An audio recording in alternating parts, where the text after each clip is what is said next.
I'm Tracy Bingaman. I'm a full-time working mom of 5 who got sick, burned out, quit my job, and now I teach women how to mom smarter, not harder. The pressures of modern motherhood are intense. You're a busy working mom juggling all the balls and living in fear of dropping the exact wrong one. Here you'll find the tools you've been searching for to confidently prioritize your life and optimize your ability to rock all the hats that you choose to wear. I'll show you how to break through your limiting beliefs so you'll have more time and more money than you know what to do with. Because even in the busiest seasons of life, you can grow to master your money, own your time, and be the mom with all the margin. This is Fulfilled as a Mom. Just like the PA profession, going from embracing the title physician assistant and paving the way for professional change and advocacy with the new title physician associate, this podcast is getting a new name. You've known us as Fulfilled the podcast and then Fulfilled as a Mom. If you are a longtime listener, thank you. I'm so glad that you stuck around. I'm so glad that you are still here. I'm so glad we get to be on this journey together. As with all things in life, the only constant is change, and it's time for some change around here. The show is having a glow up and changing its name too. We are now The PA is In, and this is the first episode of the newly branded show. The PA is In, the show created by PAs for PAs, where codependency with your supervising physician is a thing of the past. Optimal team practice is the future, and physician associate has taken the place of physician assistant as the professional title of choice. We are redefining what success as a physician associate looks like and what it feels like. Here you'll find the tangible, practical things that I used to escape healthcare burnout. I'm going to show you the exact mindset shifts, the money habits, the systems and processes that I used to become a unicorn PA. I now have a job that I love, abundant energy, time to spare, and probably most importantly, work optional financial freedom. I'm sharing everything that has helped me to navigate over a decade of PA life with you so that you can live long and prosper. The PA is in. So what is it? It's a live workshop style podcast packed with actionable tips and step-by-step instructions that have helped thousands to redefine success and create better balance in their lives. You will learn from fellow PAs how to earn more money, own your energy, take back your time, and build a life and career that you love.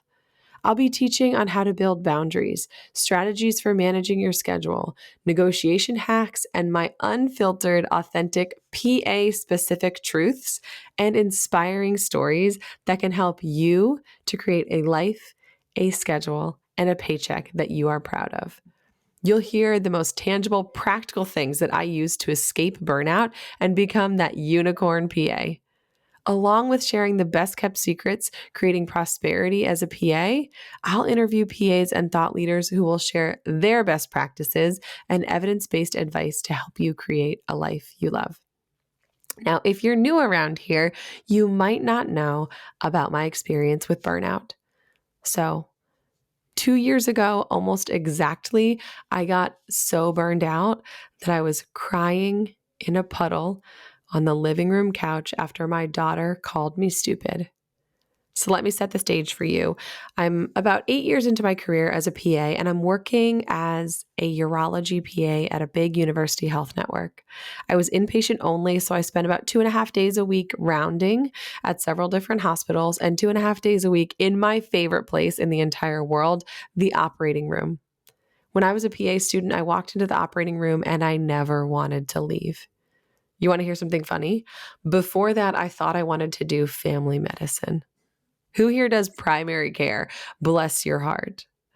I did not love primary care, but I did love the operating room. So my career brought me through general surgery to robotic urology.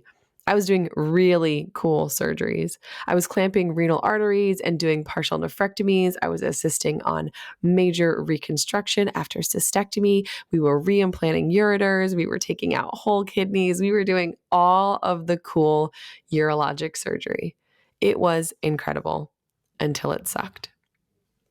When I started that job, I had a pretty good work-life balance. I worked about 42 to 48 hours a week. I had 4 kids at home when I started that job, and we had our 5th baby while I was there. And over the course of my time there, the network kept growing. And the CEO kept sending an email. We bought this hospital. We're building this hospital. So excited to grow and expand and serve our community in new and exciting ways. Great. I'm on board with that. And they would send an email that said, don't worry about the budget. We can afford it. Now, if you think I was worrying about the budget, you're crazy, because when I started that job, our healthcare system had 6 hospitals.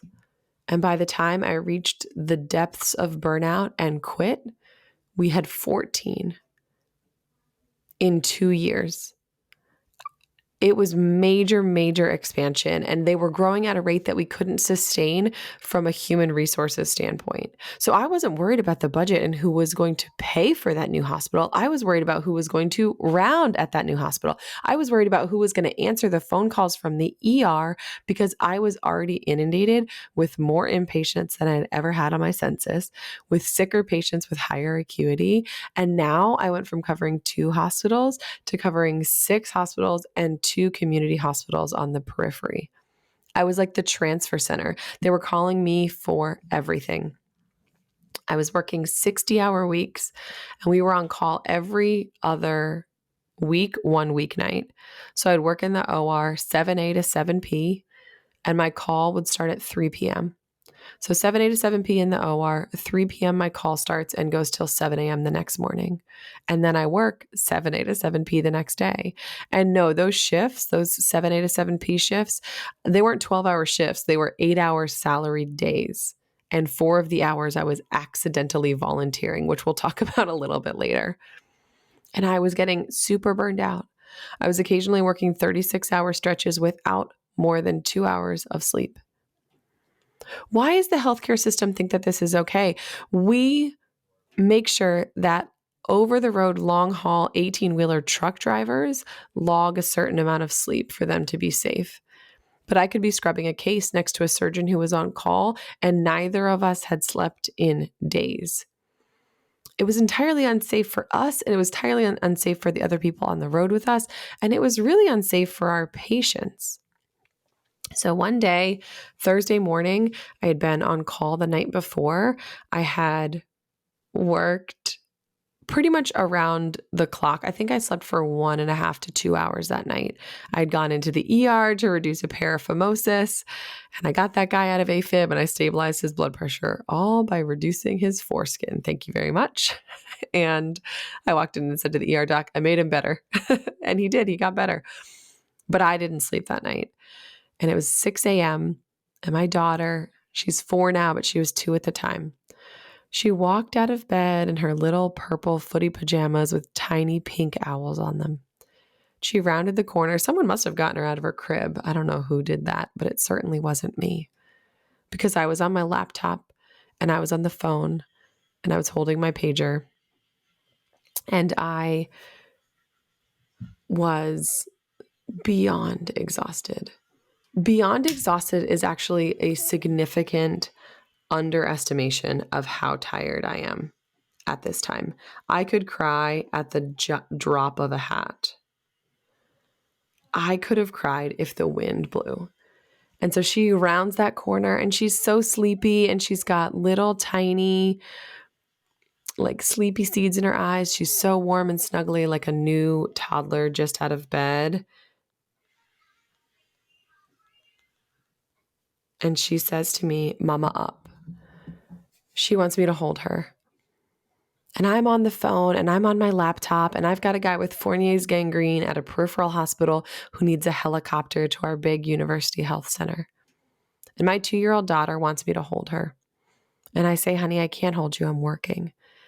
And because she has 4 older brothers who have taught her some choice language, she looks me straight in the eye and says, "Mama, you're stupid." And you know what? She was right.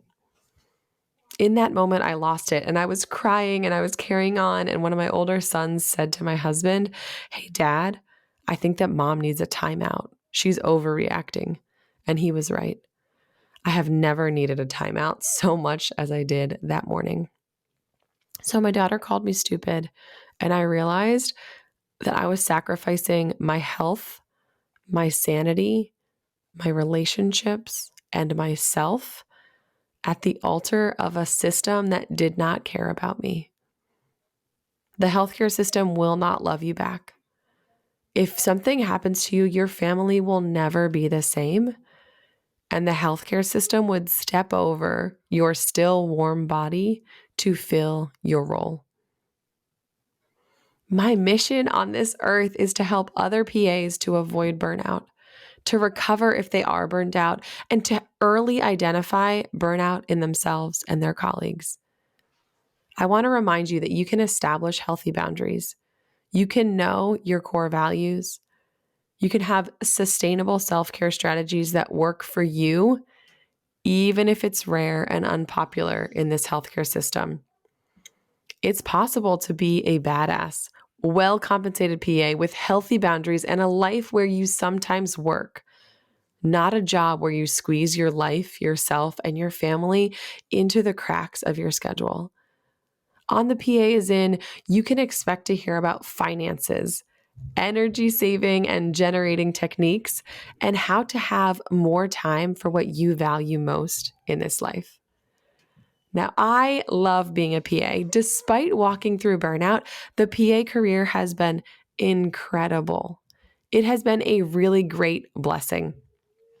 In my time, I have been able to work at a peripheral critical access hospital, a community hospital with just me and a general surgeon, where we did all the things.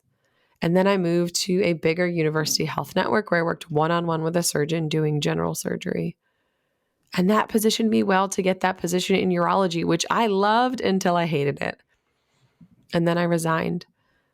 So after my daughter called me stupid, 7 days later, I resigned. Actually, that morning, my husband said to me, "You have to quit this job. You cannot keep going like this." And I looked him straight in the eye, and with all seriousness, I said, "Honey, I don't have time to quit today." So if you are feeling like you don't have time to quit your job, it's time to reevaluate your boundaries. It's time to reevaluate whether that job is somewhere that you want to stay. And the great thing about being a PA is that you can change roles. You can adapt your hours. You can change specialties as your seasons of life change. And I walked through this period of time where at the beginning of my career as a PA, I was working at a small community hospital in general surgery. I was base plus bonus. So I had a base salary that they sent me every month, and then I had a productivity bonus. Oh, did I love that productivity bonus. So what that meant was when they called me at 2 a.m. with an appendectomy, I jumped out of bed. I jumped at the chance to increase my numbers because I was getting something in my paycheck in 2 weeks that said from the healthcare network, "Thank you. Thank you for getting out of bed. Thank you for making this patient's surgery quicker and safer." And I didn't have a specific on-call schedule, so I had a lot of autonomy in that way, where if I was free, great. And if I wasn't, I said no. But I really tried to be free because we were on a mission to get rid of our mortgage. And that money coming in was the tool that we used to be able to make really great traction towards paying off our home. And then I went to general surgery at a large university health network, and I got to go to M&M with surgeons from other specialties and learn about all of the things that I didn't have at my community health system. And that job in general surgery taught me a ton, and it also positioned me near the plastic surgeon that I work for now and near the chief of urology in the job that I work for in the meantime. Somewhere along the way, my priorities shifted. And early in my career, it was about how much money I could make as a PA. Sure, it was about taking care of patients and being a really great provider. That has been true the entire time. But at first, it was about the money. We were striving towards that financial goal. I wanted a bigger paycheck so we could get that mortgage out of our life and never borrow money again, ever. And that has been a huge piece about us becoming financially free and me being work optional. But then babies came. So I've been married to my husband 10 years, and I have 2 stepsons that are in their teens, and we have little ones who are 7, 5, and 3. That's a whole lot of kids in 3 years. So I had a baby in my general surgery position twice. I actually got that general surgery job and then found out I was pregnant. So I had to call them and say, hey, I'm going to need a really long vacation 3 months after I start. And I had only 1 day of PTO when I went on maternity leave. So I had worked really hard before I delivered my first biological son to save up enough money to float maternity leave so that we could still make progress towards our financial goals or even just tread water and not lose ground before I took a maternity leave so we could afford for me to be off with him, because the United States sucks at maternity leave, which we'll talk about on another episode. It deserves its own. And then I had another baby. You see a pattern here. I had another baby working in general surgery. And after I came back with him, my surgeon had taken on some administrative roles. They were out of the office more. I was taking care of really complicated patients. They were bailing on office hours. They had poor boundaries, so I had poor boundaries. Poor boundaries are contagious. So I caught their poor boundaries and I started working more. And I had more responsibility. And I had no mechanism for building boundaries. And I had absolutely no strategies for self-care. And then I eventually switched. I went to urology. And in urology, I had another baby. So our youngest was born when I was working in urology. And somewhere along the way, I realized that my time was more important than earning money.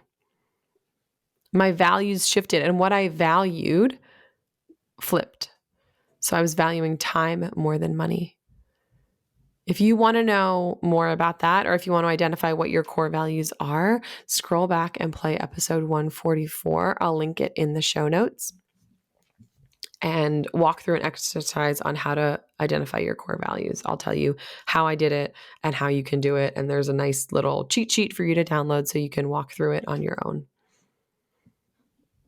At my first PA job in that small community health network, I had a connection. So someone knew someone. I think actually my program director from PA school lived in the neighborhood with the anesthesiologist who knew the general surgeon who was looking for a PA, which is all the time how it happens, right? Your great aunt Sally used to play soccer with the CEO, and somehow that gets you into that hematology job. It happens all the time. You have an entire network you know nothing about. So I interview.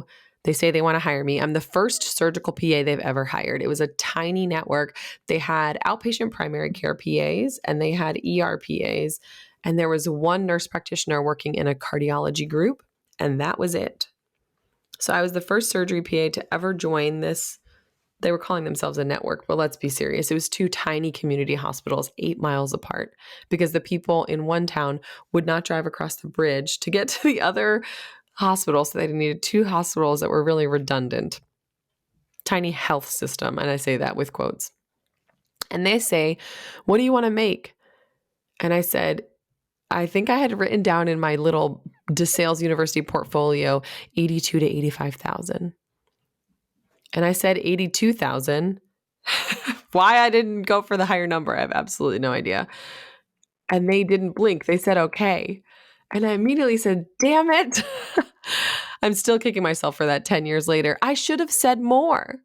I should have asked for more. I should have said I wanted to make 100,000 and let them blink and offer me 98, right? Or 92 or 95 or 87, something more than 82. And the reason that I did that is I couldn't see my value. I didn't yet understand that I was a highly trained, trusted, rigorously educated healthcare professional who was about to add massive value to that organization's bottom line. I had no idea how much revenue I was about to produce, and I had no idea the positive impact that I was going to make on the patients, their safety, and education. So PAs, myself included, up until recently, are historically not compensated based on our specific skills or years of experience. We're being compensated based on our ability to negotiate, and no one ever taught us how. You remember my story about burnout? So I was working at this big university health network. I was working 60-hour weeks on average, even the weeks when I wasn't on call. And I didn't work weekends, so I was averaging 5 12-hour days. I don't know if you've ever had young kids, but the hours between 5 p.m. and 7 p.m., our kids go to bed early. We are early to bed, early to rise as a family, and they would go to bed around 7 or 8. So the hours between 5 p.m. and 7 p.m. are really valuable to me. More so than between 1 and 2 p.m. because my older kids are at school, my little kids are at daycare at that time, the way that we run our life. So anyway, I was working 60-hour weeks and I was salaried. So 20 of those hours were me accidentally volunteering every week. Have you ever done that? Have you ever worked so much that you're accidentally volunteering? Because you're not being compensated for that time unless you're shift, and then great. Unless you have differential, and then great. So at the time when I left the network, I was earning $120,000 a year, which is amazing, right? I went from 82, 10 years later, or 8 years later, making 120. Sounds like a great increase, right? Also, bread and milk cost more, which we'll talk about at some other time. So $120,000 a week. I'm sorry, that would be amazing. I'm manifesting that in my future. Someday I will be earning $120,000 a week. But at the time, I was earning $120,000 a year, working 60-hour weeks all year long. I did the math on a calculator, not in my head. That's $38 an hour. This year, after quitting from that network and working in private plastic surgery, I'll make $155,000. Now, it might not sound like that much, a $35,000 a year raise in less than 2 years, but I mean, you would cash that check if I sent it to you, right? What if I told you I would send you a $35,000 check and you could work half as much? This year, I have enjoyed the immense benefit of 28-hour work weeks. So my hourly rate is $106 an hour. So 2 years ago, I was making $38 an hour and my quality of life sucked. This year, I made $106 an hour and my quality of life is amazing. My schedule is better than ever. I work 3.5 days a week. I don't do nights, I don't do weekends, and I no longer take call.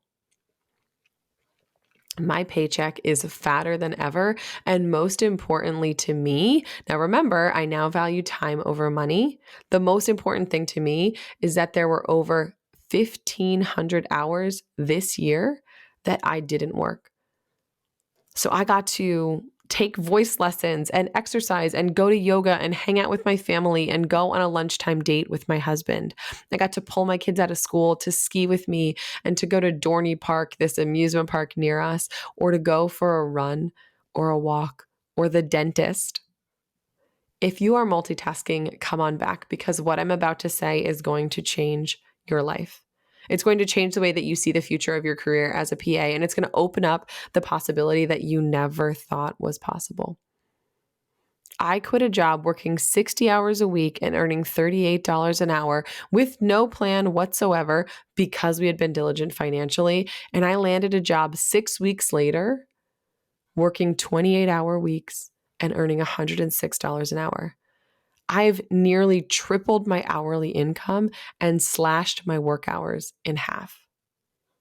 If you think that sounds incredible, I'm going to show you how, but you have to subscribe so you don't miss upcoming episodes. So pause it, subscribe, plus a little plus button in the corner. It'll turn into a check mark if you're on iTunes or Apple Podcasts, as it's now called.